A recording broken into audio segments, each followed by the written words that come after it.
Hello साथियों, क्या हाल चाल है। आज साथियों हम देखेंगे आगे क्रम में जो हमने उस पेपर को हल किया था 30 नंबर तक, आज 31 से हम देखते हैं। सीआरएस जांच लेवल सभी उपस्कर विफलता की बात की जा रही है। Level of inquiry all equipment failures की जो होती है वो किसकी होती है, आज हम इसके बारे में पढ़ेंगे। हमने 30 तक देख लिया था साथियों, उसके आगे हम देखते हैं क्या क्या जो है इस एग्जाम में पूछा गया था।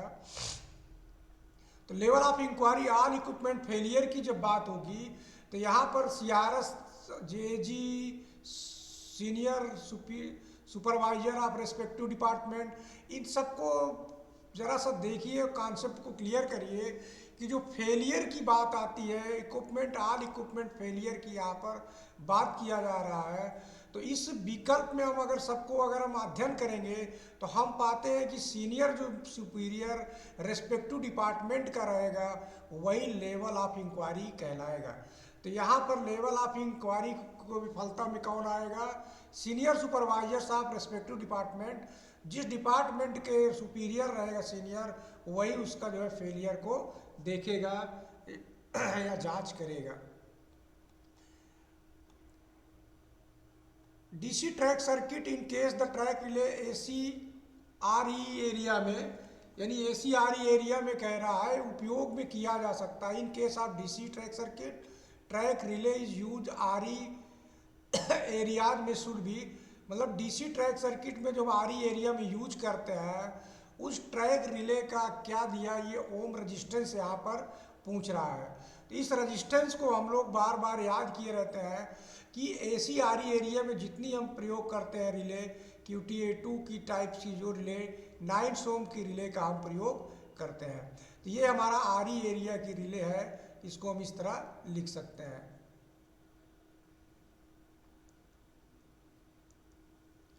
इतनी बात क्लियर हुई साथियों। आगे हम देखते हैं इसमें 33 वाले में, vertical clearance between any live part वेची, यानी वर्टिकल या क्लियरेंस बिटवीन लाइव पार्ट में दे रहा है, यानी फिक्स स्ट्रक्चर स्टेशनरी का दे रहा है, यानी वर्टिकली क्लियरेंस पूछ रहा है ओची पार्ट का। और जो फिक्स स्ट्रक्चर, जैसे हम अपना कोई फिक्स स्ट्रक्चर बनाएंगे जैसे सिग्नल्स है ये सब जो फिक्स स्ट्रक्चर रहेगा उसमें कितना जो है लाइव पार्ट में क्लियरेंस वर्टिकल चाहिए, उसको यहाँ पर क्वेश्चंस पूछा जा रहा है। तो यहाँ पर वर्टिकल्स की क्लियरेंस की हम बात करेंगे तो वर्टिकल क्लियरेंस जो हमारा है 320 mm हमारा वर्टिकल क्लियरेंस होता है। इस बात को ध्यान में हम रखेंगे। इतनी बात क्लियर हो गई। ये सब जो बातें हम बता रहे हैं S30 पढ़िएगा साथियों, और यहाँ पर जो क्वेश्चंस में आ रहे हैं इसको बार बार रिवाइज करिए कि कहाँ तक ये पूछ सकता है। सिग्नल एंड सिग्नल के लगभग एडवांस के बीच न्यूनतम दूरी कितनी होती है, यानी the minimum distance between the signal and the must, must शब्द का हुआ है signal and the must just advance of signal, यानी मस्ट जो लगा रहता है सिग्नल के एडवांस में कितना दूरी पर रहता है। ये कई बार रिपीट किया गया है, तो ये मोस्ट इम्पॉर्टेंट क्वेश्चंस है, इसको हम कह रहेंगे वेरी वेरी इंपॉर्टेंट क्वेश्चंस है। इस तरह हम यहाँ पर इसको समझ सकते हैं।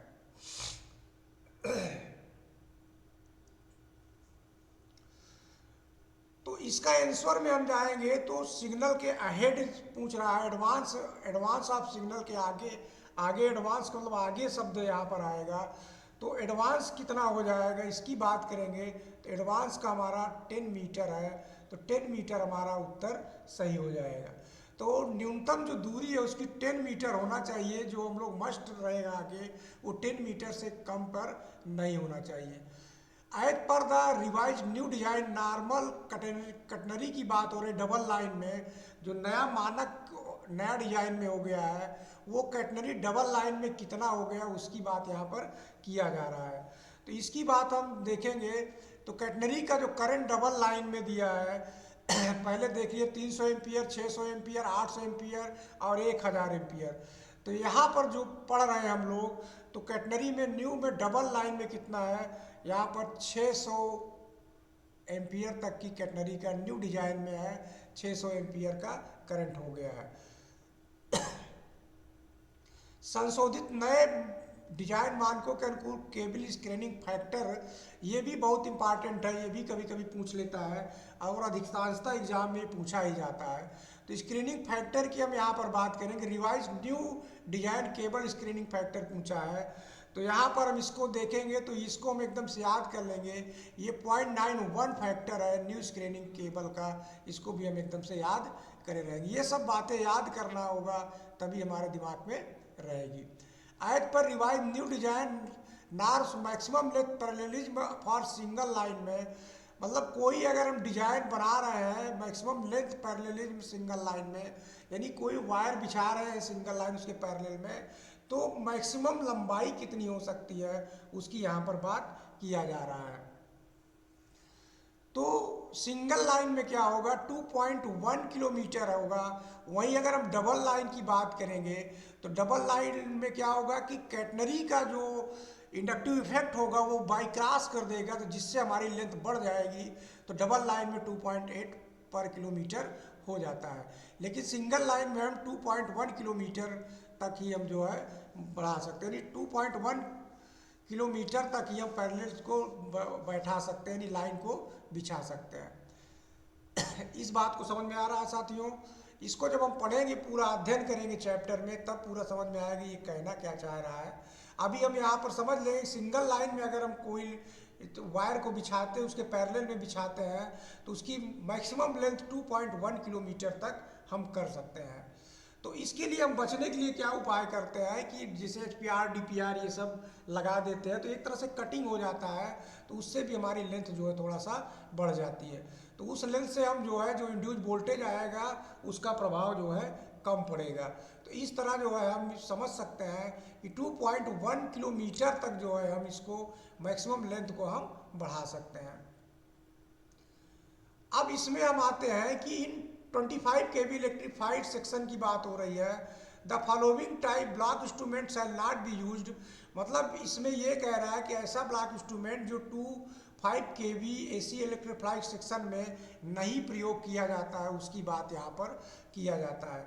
जैसा कि हम जानते हैं इसमें साथियों, नील्स टोकन का तो हम प्रयोग करते ही है, FM टोकन्स का भी हम लोग प्रयोग करते हैं, लेकिन ये पुश बटन टाइप टोकनलेस इंस्ट्रूमेंट को हमारी एरिया में नहीं लगा सकते हैं। तो ये वाला हमारा विकल्प C नंबर हमारा सही हो जाएगा। और डबल लाइन में तो हम लोग प्रयोग करते हैं RE एरिया में, तो ये वाला भी सही है। तो हम लोग केवल क्या होगा, C नंबर जो होगा पुश बटन टोकन इंस्ट्रूमेंट जो रहेगा उसी का हम प्रयोग नहीं करेंगे।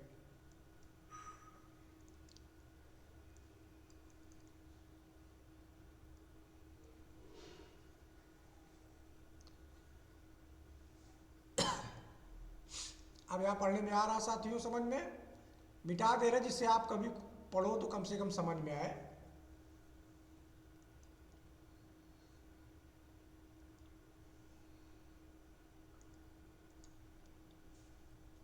एक 110 volt DC input supply will be cut off all the DC-DC converter, जो सभी DC-DC कन्वर्टर की सप्लाई 110 वोल्ट कट जाती है, except the block tele DC-DC converter, यानी जो टेलीफोन का DC-DC कन्वर्टर रहता है उसको नहीं कटता है। इफ़ द सोविंग DOD, कितने DOD पर ऐसी कंडीशन आती है, तो इसका हमको विकल्प एकदम से रटा होना चाहिए कि 90% जैसे DOD होगा उस DOD डेप्थ ऑफ डिस्चार्ज पर उस समय सारी 110 सप्लाई कट जाएगी, एक्सेप्ट यानी ब्लॉक टेली चलेगा, यानी वो जो है बातचीत उससे होती रहेगी, बाकी सबकी सप्लाई कट जाएगी।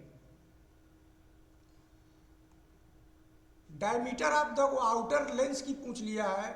यहाँ पर साथियों हम देखेंगे कितनी बारीकी से ये क्वेश्चंस को उठाया गया जो हमको याद नहीं रहता है और ना हम लोग इसके बारे में ज़्यादा अध्ययन करते हैं।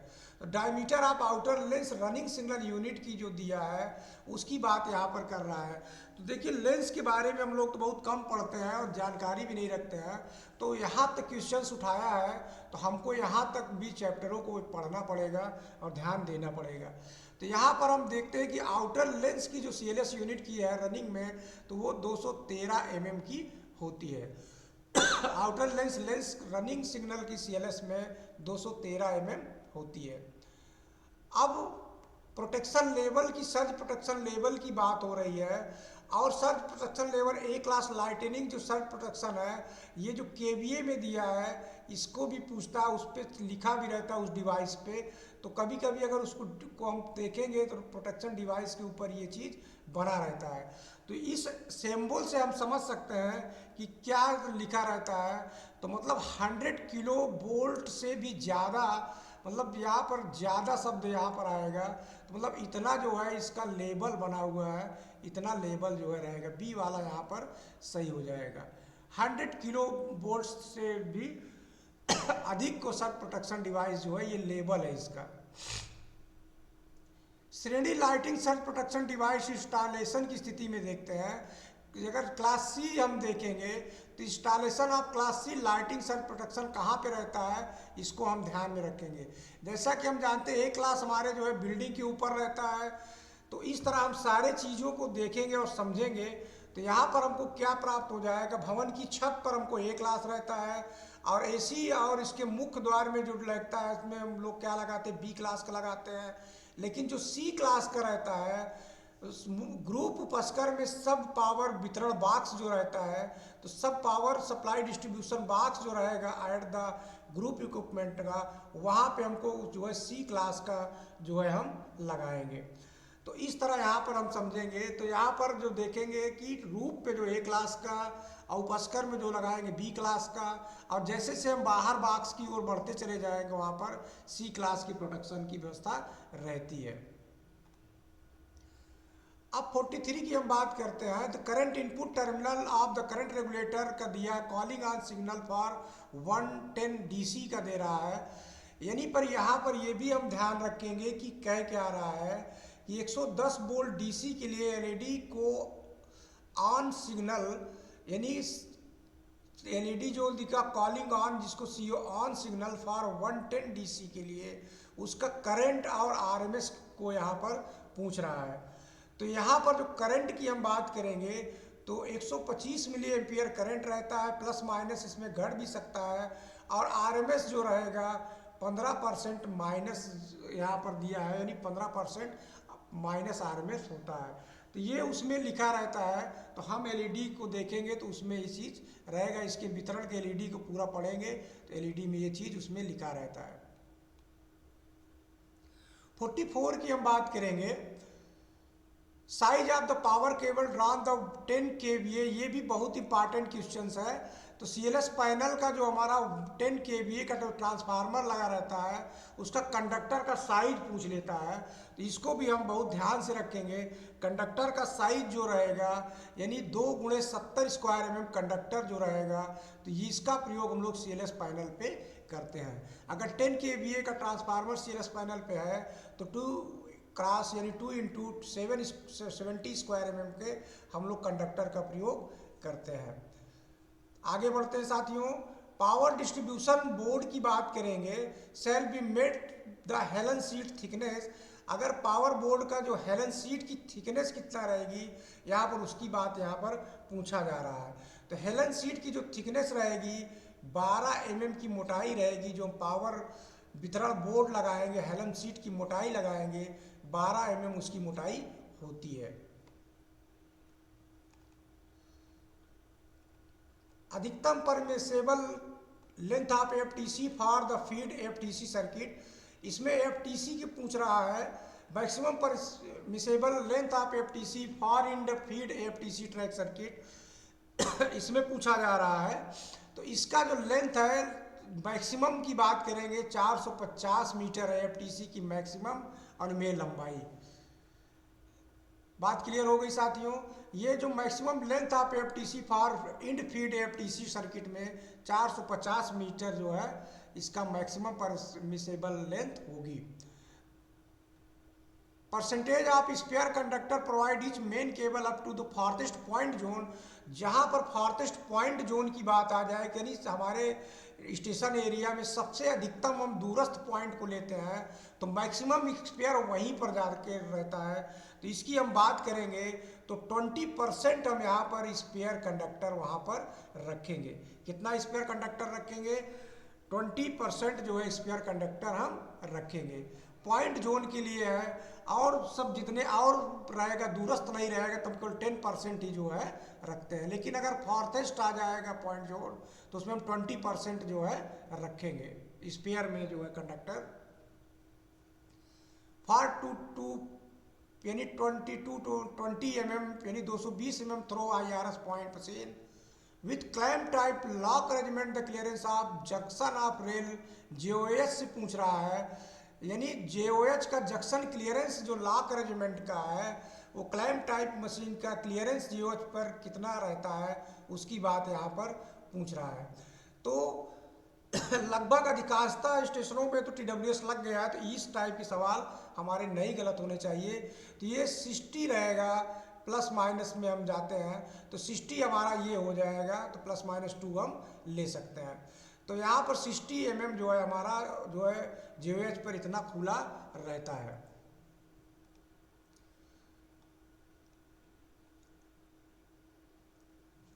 आगे क्वेश्चन पे देखते हैं। Iron screening to provide in 25 kV if live conductor is within the distance any portion of its signal post or its fitting। तो यहाँ पर क्या कह रहा है कि सिग्नल पोस्ट इसकी फिटिंग के किसी दूसरे भाग के अंदर यदि लाइव संचालन उपलब्ध किया जाना है तो 25 kV में उपलब्ध किए जाने वाला आयरन स्क्रीन है। अगर आयरन स्क्रीन है तो कितने मीटर पे होने पर यह व्यवस्था की जाती है, ये क्वेश्चंस में कहना चाह रहा है। तो इसका मतलब है कि अगर वो फिटिंग में है तो 2 मीटर की अगर डिस्टेंस है तब वहाँ पर आयरन की हम लोग जाली का प्रयोग कर देते हैं। तो इससे बचने के लिए हम लोग आयरन की स्क्रीन की जाली लगाएंगे, उसको ज़मीन में अर्थ कर देंगे। अब ये क्वेश्चंस देखिए कितना अजीब सा क्वेश्चंस है साथियों। The size of the ballast to be used erection of signal post. जो सिग्नल पोस्ट का हम बैलास्ट को यूज करते हैं बनाने के लिए उसमें कैसा बैलास्ट होता है, देखिए इस साइज को पूछ रहा है। तो ये मतलब फंसाऊ क्वेश्चंस है, तो फंसाने वाले क्वेश्चंस को हम एक बार रट लेंगे तो इस तरह हो जाएगा। तो इसका जो एग्जैक्ट आंसर आएगा 25 × 25 mm का जो बैलास्ट होता है वो सिग्नल पोस्ट का इरेक्शन में हमको यूज बैलास्ट में हम करते हैं। 25 × 25 के बैलास्ट होता है। ये भी रिपीटेड क्वेश्चन है, कई बार एग्जाम में आ चुका। Percentage of the insulated liner pad to be insure for ability in a track circuit area. Track circuit area में एबिलिटी जो होती है मतलब लाइनर पैड में वो 97% की इसको जो है माना जाता है। तो इस उपलब्धता को हम मानकर चलते हैं, तो 97% जो है होना चाहिए। अब data logger scan relay input वंस यूरी कितने मिली सेकेंड में जो है स्कैन करता है इनपुट का, इसकी बात यहाँ पर कह रहा है। तो इसका आंसर जो हो जाएगा 16 मिली सेकेंड में डाटा लागर स्कैन करता है इनपुट को, मतलब 16 मिली सेकेंड में डाटा लागर रिले इनपुट को यूरी मतलब 16 बार, 1 सेकेंड में 16 बार उसको जो है स्कैन करे, वो भी मिली सेकेंड में दिया है। तो मिली सेकेंड का मतलब है कि 1000 और नीचे चले जाइए सेकेंड से, तो यानी 10⁻³ बार हो जाएगा, यानी बहुत कम समय में इतनी बार स्कैन कर लेता है। तो ये मिली सेकेंड जो है हमारा 16 मिली सेकेंड हो जाएगा। Data logger modem is connected किससे कनेक्ट रहता है? डाटा लागर में मोडेम में जो तारों की संख्या के साथ जुड़ा रहता है उसमें कितनी तार रहती, नंबर ऑफ वायर्स की यहाँ पर बात हो रही है। तो नंबर ऑफ वायर्स जो रहेगा 8 वायर यहाँ पर रहता है। Data logger modem is connected with 8 wire लिखा जाएगा यहाँ पर, 8 नंबर ऑफ वायर्स को हम कनेक्ट कर सकते हैं। TS कंसिस्ट ऑन बोर्ड प्रणाली या ऑन बोर्ड ऑफ टिकास। हमने टिकास के बारे में कुछ पढ़ना शुरू कर दिया है, तो अब जानकारी भी लोगों को हो गई है टिकास के बारे में। जो लोग नहीं जान रहे हैं तो इस चैप्टर को भी थोड़ा सा पढ़ें और सीखें, क्योंकि टिकास से भी अब इस बार से क्वेश्चन आना शुरू हो गया है। तो the on board system of TCAS consist में टिकास में क्या क्या रहता है, तो हम देखेंगे टिकास में रेडियो एंटीना भी लगा रहता है और GPS एंटीना भी लगा रहता है, दोनों रहता है। तो विकल्प हमारा both A and B both हो जाएगा, यानी दोनों टिकास में एंटीना लगा रहता है। तो यहाँ पर सिंपल टिकास के बारे में पूछेगा तो उसका बेसिक चीज़ हमको पता रहना चाहिए क्या क्या उसमें टिकास में है। Block instrument failure comes under, किस श्रेणी में ब्लॉक इंस्ट्रूमेंट का फेलियर आता है? तो ये फेलियर का श्रेणी पूछ रहा है। तो ये ब्लॉक इंस्ट्रूमेंट का जो फेलियर का श्रेणी जो दिया गया है वो श्रेणी यम क्लास में आता है।